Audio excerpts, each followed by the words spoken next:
اختمرت تجربته مع نابولي، قضى على أحلام المنتخب الجزائري. أكثر من ذلك كابتن رفيق، أن منذ تسديدة رياض محرز في الدقيقة 24 أول تسديدة لمنتخب الجزائر في الشوط الثاني جاء من الهدف. بماذا تفسر ذلك؟ أين كان المنتخب الجزائري؟ خالد في كلامك لخص تقريبا المباراة على كل حال. الصدمة الأولى وهي اللي صنعت الفارق.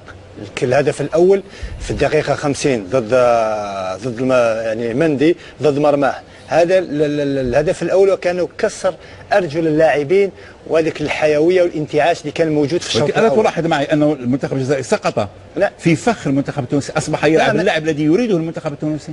لا هذه النقطة الأولى، يعني النقطة الأولى اللي صنعت الفارق. النقطة الثانية الهدف الثاني جاء مثل ما قلت خطأ من اللاعب، لأن عنده الخبرة عنده كل شيء. خطأ باش ترجع الكرة للحارس لازم تكون يعني مأمن روحك 100% ولا تخرج الكرة للتماس. يعني هنا ما يكونش فيه خطأ، لأن من المفترض الكرة تكون على التماس يكون الخطر يعني ضئيل حتى يكون تقريبا 0% خطورة تصبح ضربة جزاء وتهدم المنافس. هذا الهدف الأول يعني المساكني هنا وين صنع كل الفرق. الفعالية خاصة الفعالية صنعت يعني الفرق ما بين المنتخبين. في الشوط الاول تقريبا 3 فرص، تقريبا فرصتين سانحتين لتسديد راسيه سليماني محرز، يعني فيه فرص كثيره. شوف هنا يعني خطا واحد ضد واحد. هناك كثير من الحلول، عدة حلول. يعني هنا عندك حلول، يا اما تخرج الكره جهه التماس ويا اما تامن الكره ولا تروض الكره وتعطيها يعني للحارس بطريقه افضل واحسن. هنا خطا يعني من المدافع،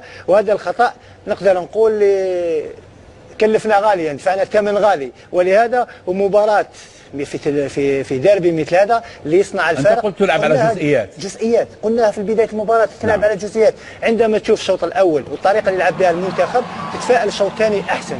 ولكن صحيح في الشوط الثاني مثل ما قلت لك الهدف المساكني غير المباراة، ولكن حتى ردة فعل بعد الهدف الأول يعني ردة فعل لم تكن إيجابية. يعني حتى اللاعبين ما زالوا يفكروا في الهدف الأول. حتى بالنسبة للهجوم، حتى وسط الميدان، يعني حتى العزيمة بعض الشيء فيه لاعبين تراجع مستواهم. حتى في التغييرات كنا نتمنى تغييرات أخرى. صحيح دخول بونجاح في محله، خاصة بونجاح تلعب براس حربة يعني بلاعبين في الهجوم.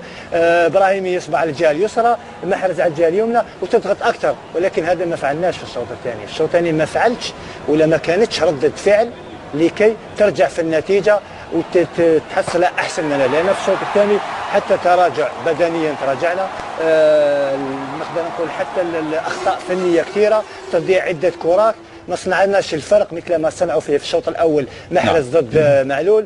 ولكن هذه كرة القدم يعني. طبعا الكل سيحاول ان يفهم ماذا حصل في المنتخب الجزائري.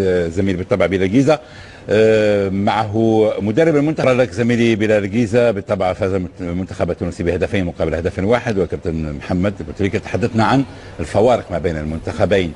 هناك منتخب يعتمد على النجوم على الحلول الفردية، ومنتخب يلعب جماعيا.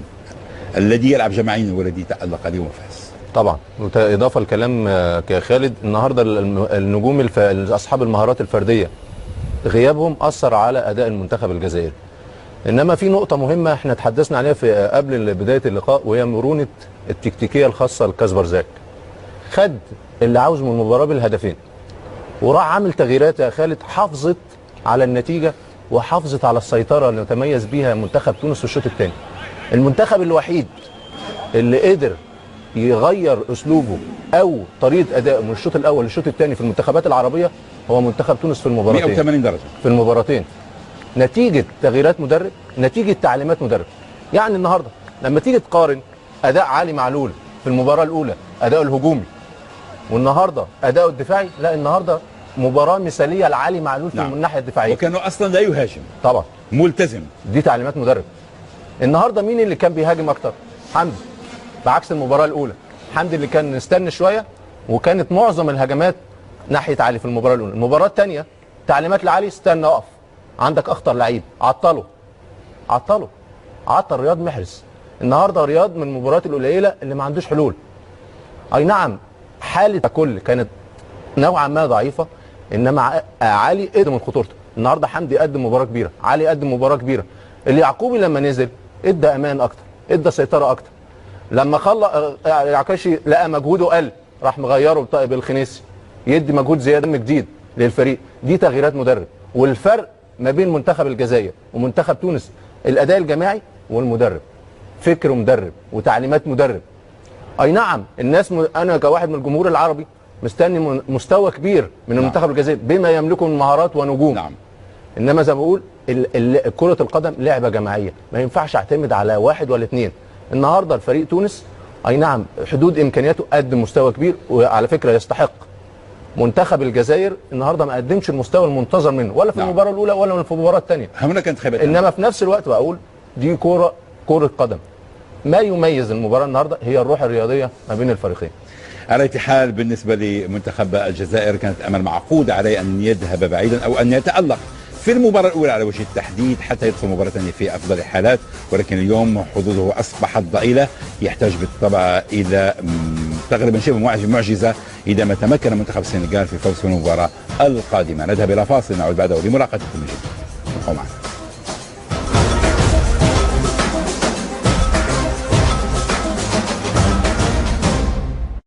لا دخلك في الشباب وكان طاح. مين اللي قال طاح؟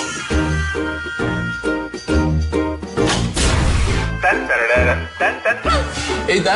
انا مش لا هذه النقطة الأولى، يعني النقطة الأولى لصناعة الفارق. النقطة الثانية الهدف الثاني جاء مثل ما قلت خطأ من اللاعب، لأن عنده الخبرة عنده كل شيء. خطأ باش ترجع الكرة للحارس لازم تكون يعني مأمن روحك 100% ولا تخرج الكرة للتماس. يعني هنا ما يكونش فيه خطأ، لأن من المفترض الكرة تكون على التماس يكون الخطر يعني ضئيل حتى يكون تقريبا 0% خطورة تصبح ضربة جزاء وتهدم المنافس. هذا الهدف الأول يعني المساكني هنا ويصنع كل الفرق. الفعالية خاصة الفعالية صنعت يعني الفرق ما بين المنتخبين. في الشوط الاول تقريبا 3 فرص، تقريبا فرصتين سانحتين لتسديد راسيه سليماني محرز، يعني فيه فرص كثيره. شوف هنا يعني خطا واحد ضد واحد، هناك كثير من الحلول، عدة حلول. يعني هنا عندك حلول، يا اما تخرج الكره جهه التماس، ويا اما تامن الكره ولا تروض الكره وتعطيها يعني للحارس بطريقه. في الشوط الثاني ما فعلتش ولا ما كانتش ردة فعل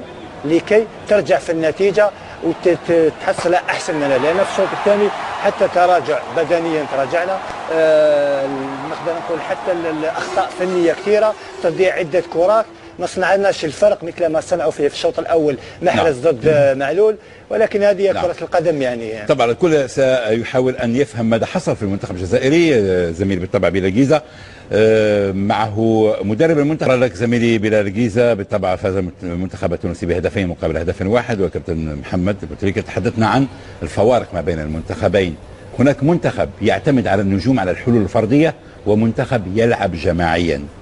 الذي يلعب جماعيا هو الذي تألق اليوم وفاز. طبعا إضافة لكلام خالد، النهارده النجوم أصحاب المهارات الفردية غيابهم أثر على أداء المنتخب الجزائري.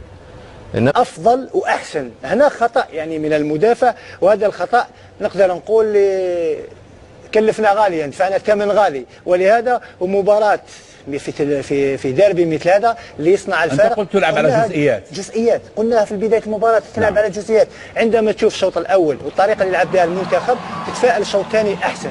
ولكن صحيح في الشوط الثاني مثل ما قلت لك الهدف المساكني غير المباراه، ولكن حتى ردة فعل بعد الهدف الأول يعني ردة فعل لم تكن إيجابية، يعني حتى اللاعبين ما زالوا يفكروا في الهدف الأول. نعم. حتى بالنسبة للهجوم، حتى الوسط الميدان، يعني حتى العزيمة بعض الشيء فيه لاعبين تراجع مستواهم. حتى في التغييرات كنا نتمنى تغييرات أخرى. صحيح دخول بونجاح في محله، خاصة بونجاح تلعب براس حربة يعني بلاعبين في الهجوم، ابراهيمي يصبح على الجهه اليسرى، محرز على الجهه اليمنى وتضغط اكثر، ولكن هذا ما فعلناش.